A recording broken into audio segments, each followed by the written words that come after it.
So this is the rig that's doing the business for me right now. It's about 6 inches long, it's made using armour link, and it's based around the slip D design.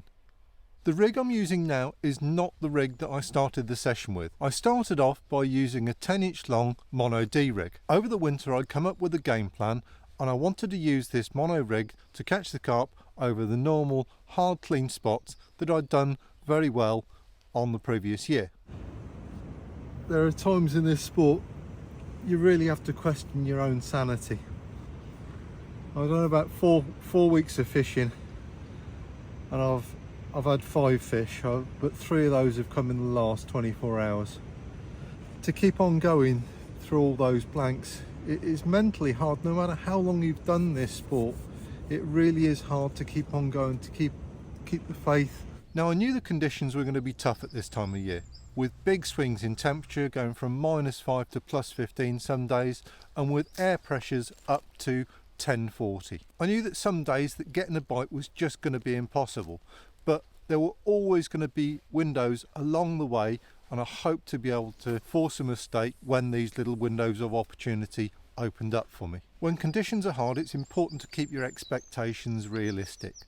And there's absolutely no sign of carp movement whatsoever. There's no fizzing, no bubbling, no shows, no nothing. I'm literally going absolutely blind. At best, I know I'm fishing for a bite a week, but that's okay. I like a challenge. I can be quite stubborn at times. I come up with a plan and I stuck to it solidly for 3 weeks, no matter what. I simply refused to believe that my plan wasn't going to work. I was going to get a bite at some point, right? Now, blanking when the conditions are absolutely hopeless is one thing, but when those windows of opportunity open up and you're still blanking, it can be really, really soul destroying. But those windows came and they went, and I still could not put a fish on the bank. In the end, after 3 weeks, I had to knock it on the head. I was done. I'd tried my best and it didn't happen. Before I put the rods out again, I knew I needed a new plan, because plan A did not work. Blanking is tough, but what's even tougher is knowing what to change and when. Now, even after a 3-week blank, there are a few things that I wouldn't change. Things that I just do not believe made any difference to my level of success or failure. I've never been one for swapping bait flavours or changing bait colour. So for extra attraction today, I'm going to use some citrus cultured. These will be kicking off attractors over many hours, because it might be 24 hours before I get a bite at the moment. Over the winter I'd had some fun in the kitchen creating my own version of the citrus syrup. All the ingredients that I'm using have been catching carp for many years, so there's absolutely nothing wrong with the basis of this recipe. The other thing I'm not going to change are running rigs. I've been using running rigs for the majority of my fishing for the last 14 years. I'm not going to move away from that, because they prove to me time and time again that they're the best way to tackle highly pressured carp that are used to being fished for. So the mono rig I chose for my fishing this winter is virtually identical to a mono rig that I was testing last year, and it works great. But mono rigs are best suited for fishing over clean, firmer areas. And I've been targeting these areas religiously night after night, and some nights I wasn't even getting a single beep. So it was just clear that the carp weren't there. They're not moving around. The carp are actually just sitting comfortably in mid-water somewhere. Now, zigs work great at this time of year. The water clarity is there, and on loads of waters you can have a very good time on the zigs. But zigs are banned here because we've got some massive catfish, and I wasn't about to bend my own rules and start fishing zigs for my own fish. It's just not the way I like to go about my fishing. So if I can't zig for them, and the clean firm spots are just seeing no activity from carp whatsoever, what's left open to me? So I started to think about the other areas of the lake that I could target, areas that don't normally see a lot of angling pressure.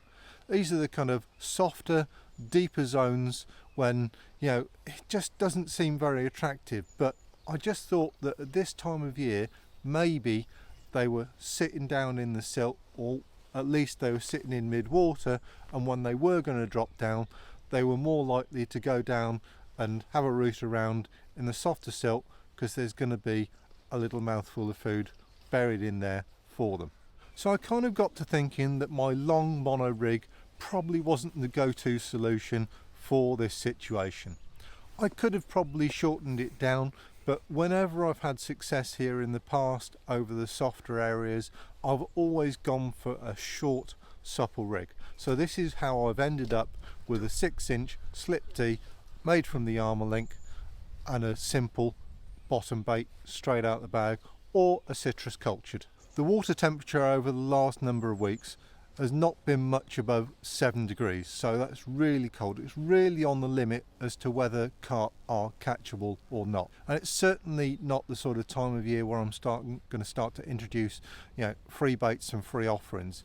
I wouldn't normally kind of do that until we got into double figures, 10 degrees C. So my go-to solution in this situation is to use a small but very potent PVA trap. I need to persuade the carp to drop down from mid-water, go down on the bottom, have a little root around, and hopefully make a mistake on my rig. I need something to create a very strong but powerful food signal that's going to kick off attraction over many hours, because it might be 24 hours before I get a bite. So that's why I've chosen to use large diameter PVA sticks. So one thing I've noticed, these are the heaviest PVA sticks I've ever made, and that's down to the condensed milk. They really are very dense, very heavy. These are not the sort of sticks that would be suitable for a multi-rig, because they might make the D on the multi-rig slip on the drop.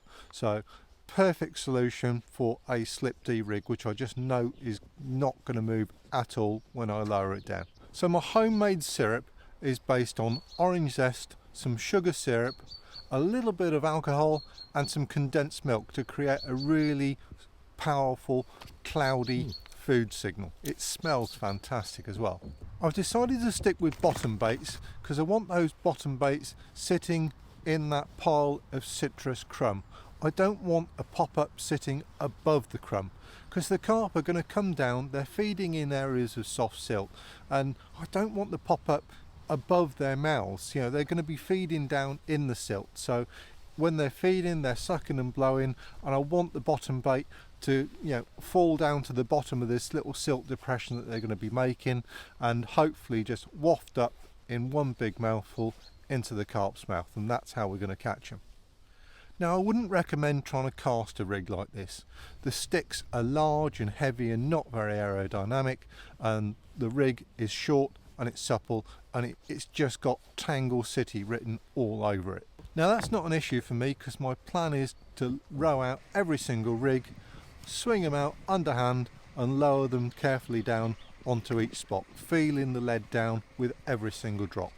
I could put them out in a bushwhacker, I could use a bait boat, but I just love rowing rigs out and getting them absolutely spot on. This technique makes it really easy to judge the sort of drop that I get every time I place a rig. Now, some drops are going to be firmer, some are going to be softer, and if I get a bite off a firmer spot, I know that that's I need to kind of look for more firmer spots. If it's the softer spots that are doing the bites, then I can just not worry about the type of drop that I'm getting. Even if it's a soft drop, it's going to do me a bite. So this helps me build a picture of what's going to be the best plan as the session progresses. Swinging out rigs at close range will also prevent the lead dragging the rig down into the really soft areas. And to be extra sure that my rig didn't disappear while the lead was settling, I was going to drop to a little 2-ounce flat pair. In the winter, carp do not move very far or very fast. Now, the mono rig that I was using was about 10 inches long, and I was using a swivel based lead, and the effective length of that was quite long actually. So I wanted to shorten that down. That's why I've gone for a 6-inch supple rig with an inline lead, so that lead comes into play much sooner. I've set the inline lead up to be in a running configuration, so I'll get the ultimate bite indication. That carp only has to get it fractionally wrong, and I'm going to know very quickly that something's up and I've got a fish on the spot, and he might have made a mistake. So when I got the rods back out, the conditions were still not great. I knew I was going to have to be quite patient, but this time it only took me 48 hours to get that bite that I longed for. It was a drop back bite, wound down, lifted into it, and it was game on. There's a nice chunky one, 36-pound mirror, and this is the first one I've had on the on this homemade citrus syrup. Freezing cold conditions, rock hard, but he's still tilted down, and he wanted that. So I got a lot of information from that one pickup. I placed the rod in deeper water, not far away from the sluice. It's a deep, soft zone. It doesn't really get fish much, but you know, on the right day it can produce a pickup. Now I blanked for the next 2 nights, but I did have another pickup in the early hours of the morning from a similar deep water open mark on a soft area as well. Again, that was on a little 2-ounce inline running lead system. Massive drop back bite again, and by the time I caught up with it, I was quick on the rods, I wasn't slow, but he'd done 30 metres by the time I caught up with him. But absolutely nailed, no way he was going to drop off either. This 3-week blank reminded me that actually, even when I'm not catching, I still absolutely love this sport. I just love being out, I love the environment, and I love the challenge. I like it when it's a bit hard. There are times in this sport you really have to question your own sanity. To keep on going through all those blanks, it is mentally hard. No matter how long you've done this sport, it really is hard to keep on going, to keep the faith, and you know, you just have to keep on working the problem, believe that it will happen, and you get a changing conditions, you join up the dots, you choose the right rig and the right spot, and it happens, it all kicks off, and it's the biggest buzz.